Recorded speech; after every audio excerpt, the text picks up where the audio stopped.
Chris Shandik, CYInterview covering Las Vegas and the world. Today we welcome actress Larissa Dias. She is in the upcoming Lifetime movie, Yoga Teacher Killer, the Kaitlin Armstrong Story. It debuts this coming Saturday night, June 15th. Larissa, thank you for joining us on CYInterview today. How are you? I'm good. I'm good. How are you? Good. So let's just begin before we talk about the movie. Why did you want to be an actress? Oh gosh, that goes back a long time now. Um, I started as a kid, but not professionally. I did theater growing up, and then ended up going to university. And during my college years, I found that I could do this as like a career, and I haven't looked back since. So it's just the thing that ignites me. People sometimes don't find that in life. And I think when you do, you have to go with where that feeling goes. And that's what I did. Did you study acting, or were I you did just like a method actor? primarily method, but then I did study at a lot of different studios around North America. Um, and I ended up also taking some classes in South America and like UK. So I've studied like with various different teachers and different methods, but I think it's definitely something that comes naturally to me. Um, but I needed to hone in on the skill sets that are required to do this job as a career. Makes sense. So tell me about the upcoming Lifetime film that is based on a true story. Well, yeah. So this film, unfortunately, was a very tragic story um, about a.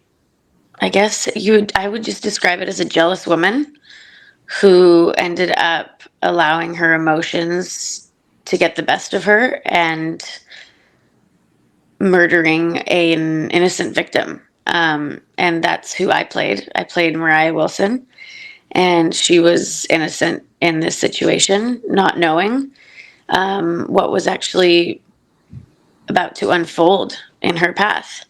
Um, she was an ambitious cyclist who had a promising career and future, and that was drastically taken away from her. Yeah, so in Yoga Teacher Killer, you end up playing that competitive cyclist and the other woman in a love triangle.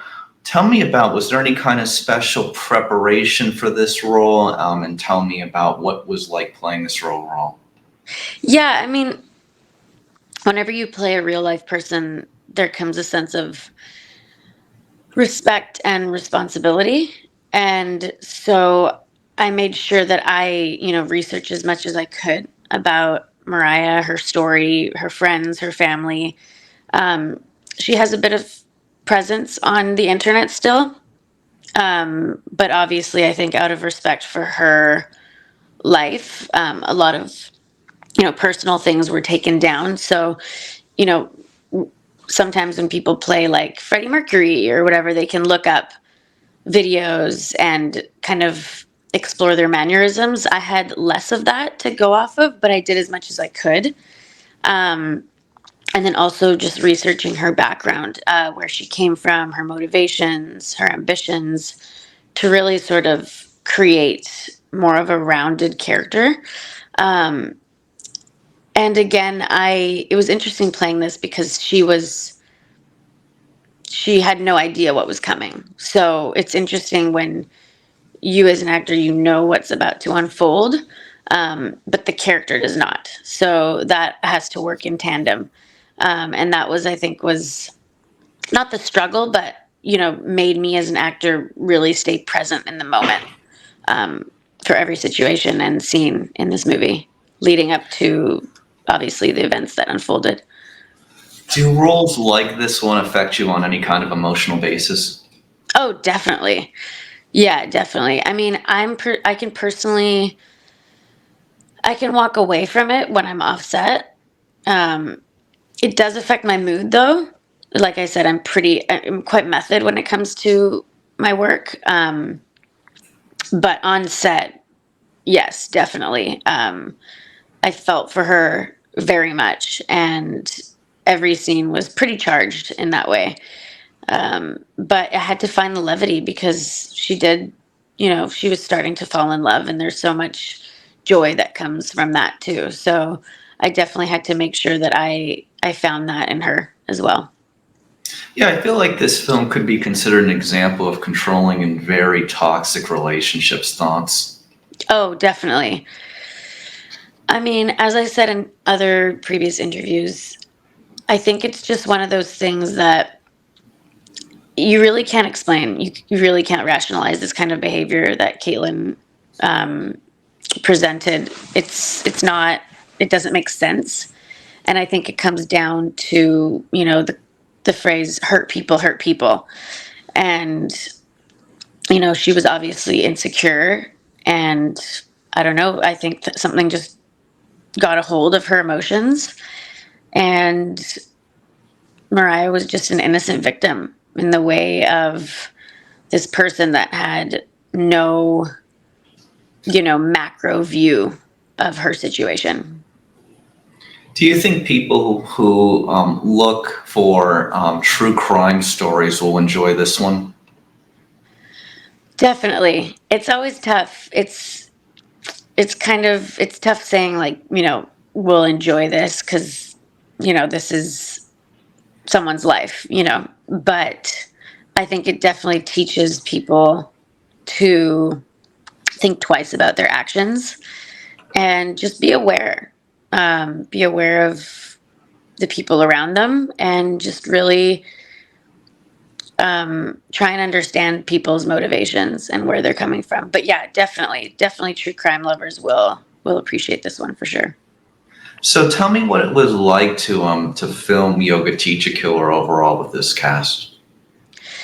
Yeah, I mean, most of my scenes were done with Kyle, but Katie and Cal were awesome. They're obviously a real life couple, and so that was the first time for me as well working with a real life couple where my character was supposed to be this love triangle, and so kind of approaching a real life couple being like, hi, I'm the person that's getting in the middle of you guys as a character, but really trying to like make them understand that that was not my intention as an actor on set. So establishing that relationship with the three of us was really important for me.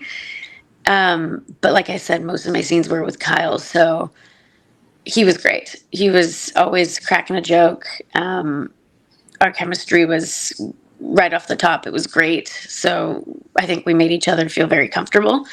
And these films they're a sprint. Like they're done in under 3 weeks. So it's definitely a testament to the actors and the crew and the producers' talent to be able to complete something like this. Hopefully, we'll get to see you in some more Lifetime projects upcoming. Yes, definitely. So let me just ask you, during your career in show business, you've also had an opportunity to do a lot of voiceover work. Tell me about that. Yeah, the voiceover work has been such a blessing. It was something that, you know, came to me during COVID. I was lucky enough to be cast as the lead on a show called Supernatural Academy for Peacock. I unfortunately only did a season of that because the show ended up getting not picked up for another season. But from that, I parlayed it into getting cast into the lead of Lego Dreams. And I've been on that for about 3 years now, and hopefully more. Ninjago was a really successful animation for them. I think they're going on season 13. And, everyone that I speak to about Lego Dreams kind of says the same thing. They're like really very excited about the storyline, and, the chemistry with the cast is amazing. And I'm so, so thankful to be in that world. It's just so fun. You're just like a bunch of adults and sometimes kids just being kids again in a studio. There's really no ego. Everyone's just there to have fun. And it's great. I love it so much. Yeah. What else do you still want to accomplish in your career in show business? Oh gosh. That is such a big question. I'd love to get an Oscar. I'd love to work on some independent films. Um, and I would really, really love to produce. I'm getting into that now. I've produced 3 short films now. Currently developing a script at the moment, which will be shot probably at the end of July. And I'm actually getting a master's in producing from NYU at the moment. So definitely a lot more to go. Definitely a lot of milestones left in my career, hopefully. So for our audience, what would producing actually entail for people who wonder, in this day and age in show business in Hollywood, really people are doing everything now. They're working on their own projects, they're acting in front of the screen, they're doing other things in between. Some people are starting their own entertainment companies and managing other people who are stars on the rise. Like, what does producing look like? Yeah, for me, obviously there's various types of producing, but I really have a passion for creative producing. I want to be involved in a project from like inception to execution. Um, I think my background in obviously theater and film and TV bring a lot to that process. When it comes to development, I want to be able to find stories and develop them into scripts with writers and then bring them onto, the financing with either a studio or independent money and create something that everyone's really proud of to be a part of. Makes sense. What do you want people to know about you that we don't? Oh gosh. That's a good question.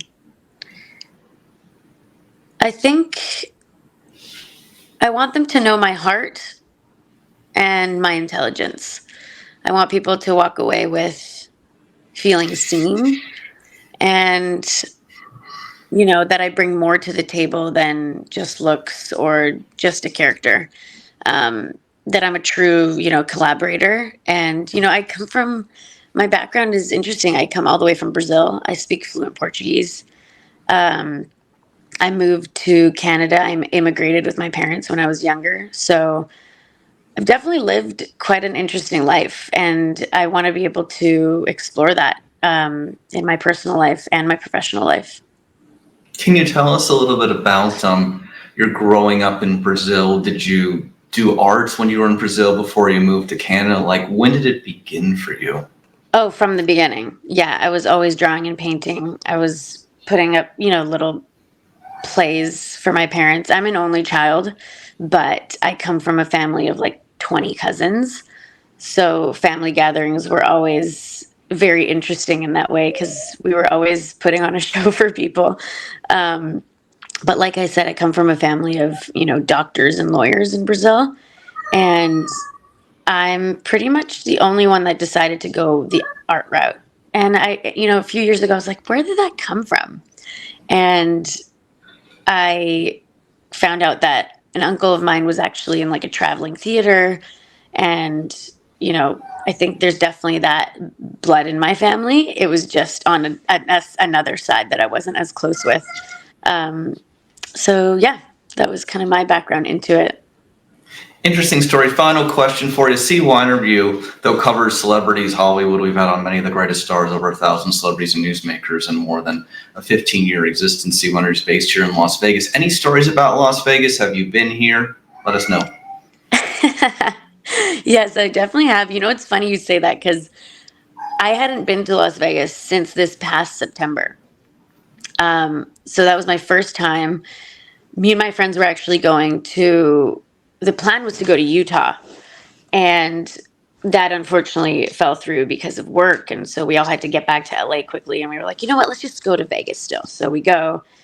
And it was definitely one of those stories where we had nothing planned. We just had the hotel. We stayed at the Caesars. Caesar's Palace, yes. Yeah, we stayed there. That was quite the experience and just had a really good 2 nights. And I think it was good. It was packed. We had the pool parties. We went to a few shows. We ate a lot of good food. So I definitely had like the Vegas experience, but it's definitely a city that I always I needed to see, I needed to experience, and maybe I'll go back to it soon. But it was definitely packed. It was filled with a lot of memories that were created for sure. Yeah, hopefully we'll have you back here at some point. Listen, Vegas for the artistic people, there's no city in the world where there's so much live entertainment going on every single night. Real Hmm. performers, dancers, singers, actors, comedians, you name it, Vegas has it. So Larissa Dias, thank you so much for joining us today on CYInterview. Yoga Teacher Killer, the Kaitlin Armstrong Story debuts this coming Saturday night, June 15th. Thank you so much for being with us on CYInterview. Anything you want to add in closing? No, I'm good. Thank you so much for having me.